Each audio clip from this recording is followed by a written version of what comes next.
Peanut. Heart grows, Frosty lives, doesn't kill himself, Santa goes free. Ugh.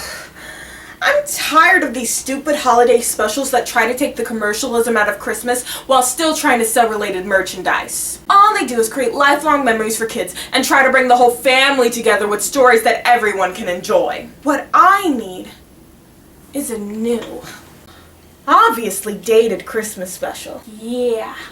With annoying voice actors, horrible animation, and a plotline even Black Butler Season 2 wouldn't touch. Not only that, but it needs to star a childhood icon, and we work him in such a way that he's 10 times more annoying and boring, so much so that even toddlers will want to run him through a cheese grater. But where could such a show exist?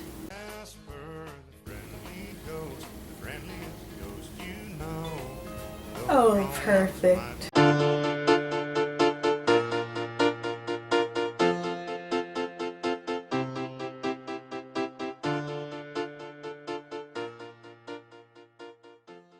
For those of you who don't know, and that's probably like 5 of you in total, Casper is a cartoon from the 1950s made by famous studios, which we all know now as Paramount Pictures. It followed the afterlife of Casper, who was a friendly ghost. Which is funny, because as we all know, ghosts are scary. You all probably remember him best from his 1995 film simply entitled Casper, which was hated among the fan base because it failed to add the friendly ghost to the title. I mean, how could parents tell if Casper was friendly or not without blatantly putting it in the title? But seriously, the movie was not a fan favorite apparently, with reviews spanning from bad to lukewarm, which was not surprising. The film had its problems, and it was not a masterpiece. The story made little to no sense, the characters were mostly bland, and it was altogether okay at best. But I still have love for this movie. My mom got it for me when I was just a kid, and of course I loved it, and even the sequel. Casper, though dull, was entertaining enough to catch my interest. I liked the villains, the uncles, and even though I see him for the cardboard cutout he really is, I loved and still love Casper as a character. He was fun, cute, and even a little relatable. Well, at least more relatable than other kid characters out there. Nobody's in here.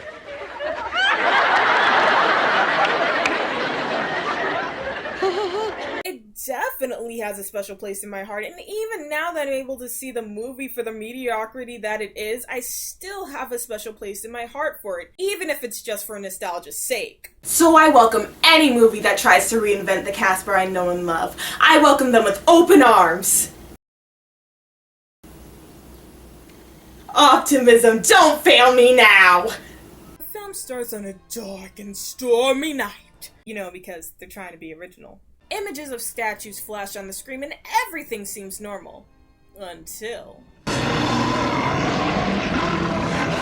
when it was discovered that it was all just a movie all along. Because once again, the movie was trying to be original. And it's working. Set up in a drive-in movie theater because that just screams excitement. And it also brings up the question of where the hell do these drive-ins exist? I mean, I can understand older movies, but this was made in the 2000s. There's gotta be, what, 20 drive-ins in the country in total by now? Heck, today the only ones that are around are because they're retro or something. And most of them are found in New Jersey, which doesn't even need a joke because, well, it's New Jersey. Well, the film continues by following an ominous, ghostly cloud, which turns out to be a ghost, oddly enough. Ah! God, I don't know which is scarier, the ghosts or the people!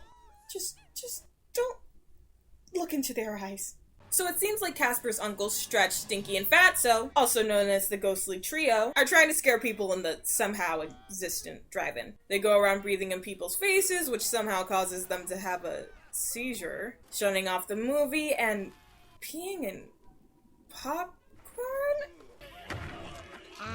Fatso, I made that batch myself, and, let's just say it ain't exactly, butter.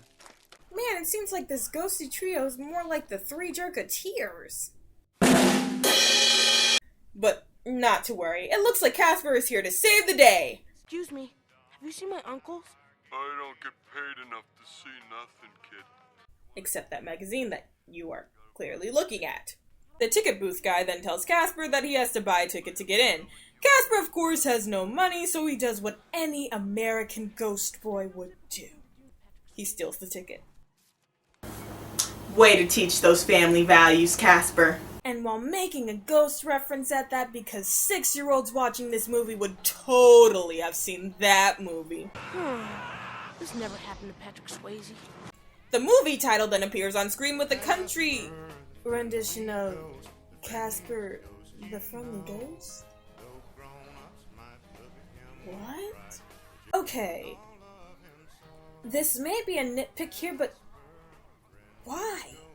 Why, God, why? The Casper song was iconic and catchy. Though the Casper movie version may be a little lacking in several ways, the Little Richard remake is what people remember. It was cheesy, overdone, but it was glorious. Little Richard's utter commitment to this horrible song written for 5-year-olds just sold it and made it memorable to this day. And what does this movie give us? Yeah. This is gonna be good. So just as Casper is chastising his uncles, the ghost police, because that is a thing now, decide to rain on their parade. Family ghost parade! Guys, you're white. You don't have to hide. They are then met by the melted face of Slimer's illegitimate child. The ghostly Phalo, seeing the rejected Raisinette, aka Snivel, decide to mess with him and blow his whistle. Can you blow my whistle, baby? Not that way. And from the depths of hell they called the most dastardly of all creations. The giant green floating turd! Oh, the horror. Gaze in fear at the terrifying terribleness! You give me one good reason why I shouldn't skin you alive. Nope, no reason. Go ahead. I don't have skin and I'm not alive. Oh, so you're not a deflated booger. So it turns out that Snivel was sent here to get Casper because he, get this, hasn't fulfilled his ghostly quota. You must purposely scare at least one person a year. And if I don't? A good question. If Casper doesn't scare someone, let's see what he'll win. I don't have a joke for this. So it turns out that if Casper doesn't fulfill his quota, he'll be sent to the dark.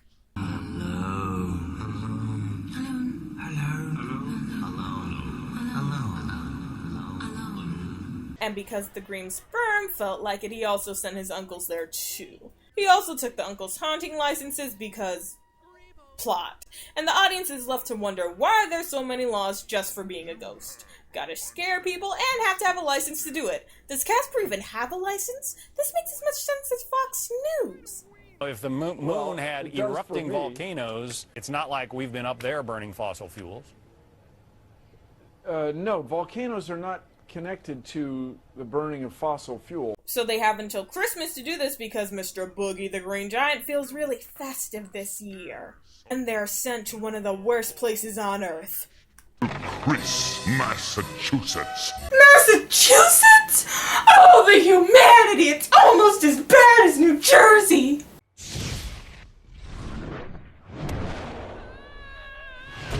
What?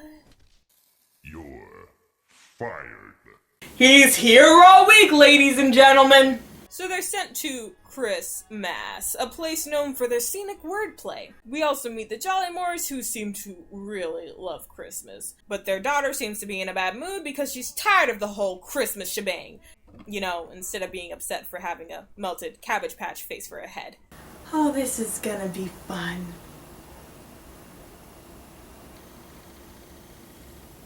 But sadly, we must leave the Jollymore family because Casper decides to dive bomb the front lawn.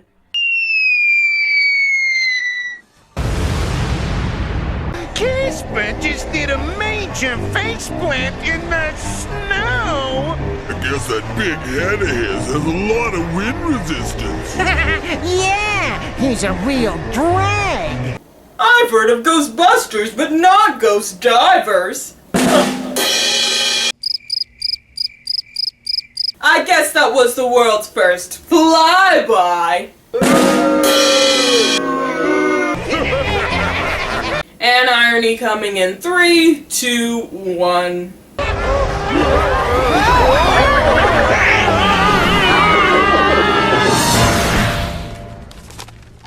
So Casper and the living Bratz doll talk, and she mistakes him for a snowman. Because this just screams snowman. Your skin is pale white and ice cold. You can go through walls and float in midair. I know what you are. Say it out loud. Snowman. Casper goes along with it because he thinks this way the girl won't be afraid of him. Because ghosts are scary, and an animated snowman that can float 2 feet above the ground is normal. Casper introduces himself, and she introduces herself as Holly Jollymore. Oh my gosh.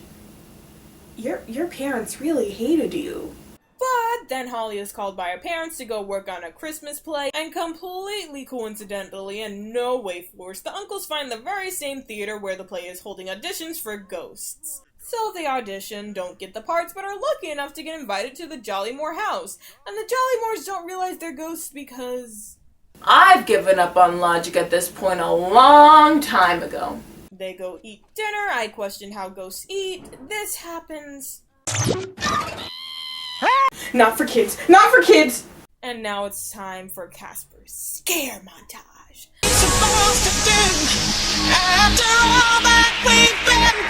Well, that was short. Casper, you are hopeless! Oh, come on! He gave it like 3 tries. Are you seriously gonna give up that quickly? Give it at least 4, man. Give it at least 4.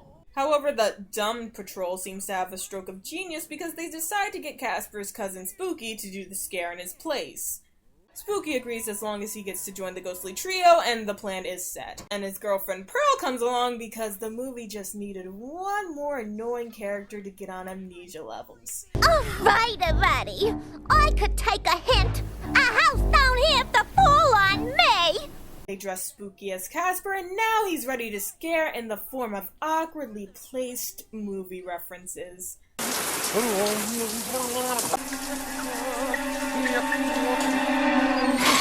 Psycho, anyone?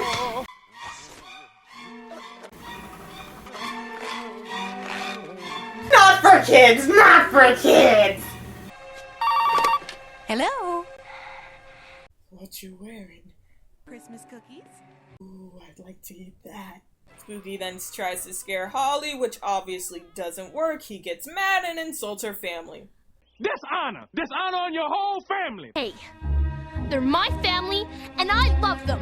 And that love is clearly shown by how you were calling them annoying just 30 minutes earlier. Then switcheroo! Casper comes back and Holly tears up a card she was making for him. Or more like, clones it. More misunderstandings with Pearl. I can't even stand to look at you, dopey mutt! You big jerk! Ugh. And Holly has an acid trip dream about her friendship with Casper, and of course it is appropriately accompanied by a rejected Sesame Street song. I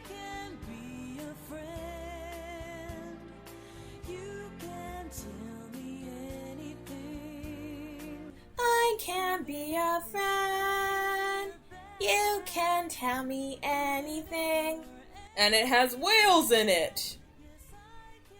For some reason. This goes on until Casper suddenly appears out of nowhere and finally reveals the obvious fact that he is a ghost. So you burned in the sunlight? That's a vampire. So you howl at the full moon? Oy vey. Whilst all this is going on, the uncles come up with a foolproof plan to ruin Christmas by, of course, another movie reference. Well, we've done Psycho, Ghost, It's a Wonderful Life. Merry Christmas, Holly! Merry Christmas, y'all building and load! Merry Christmas, y'all lamppost!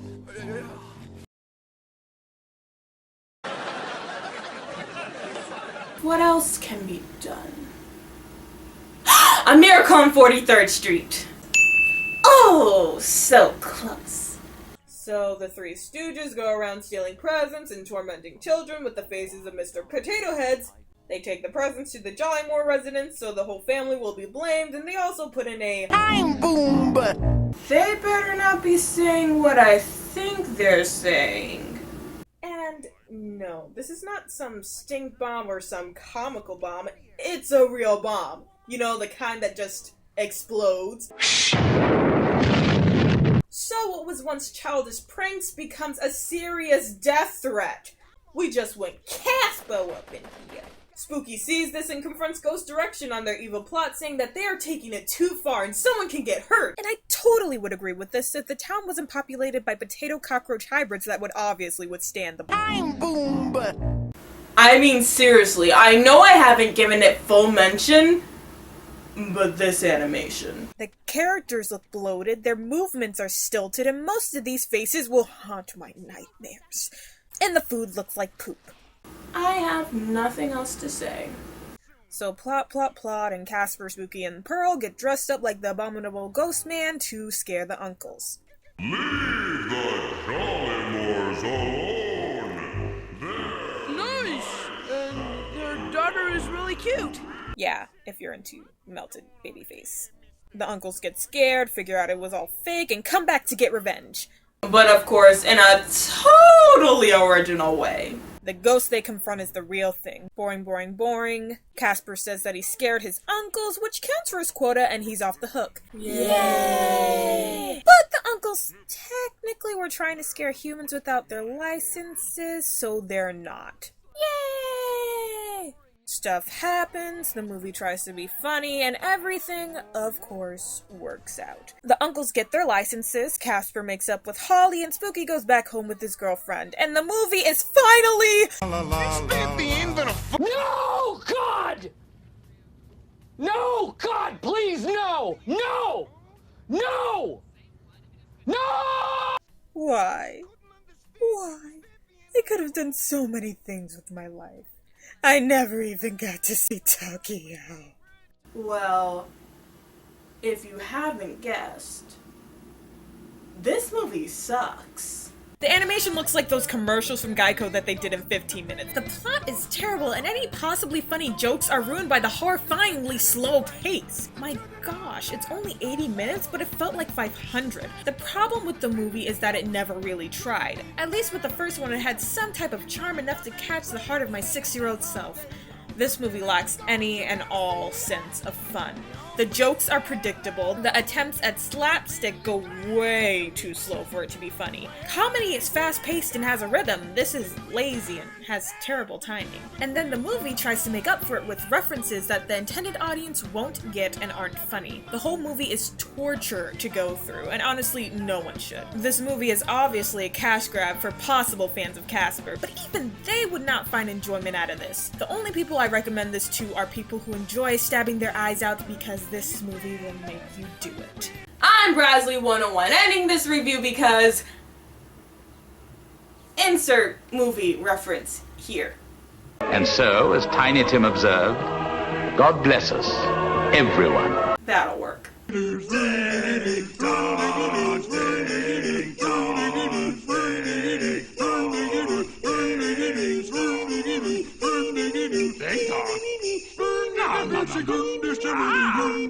TikTok.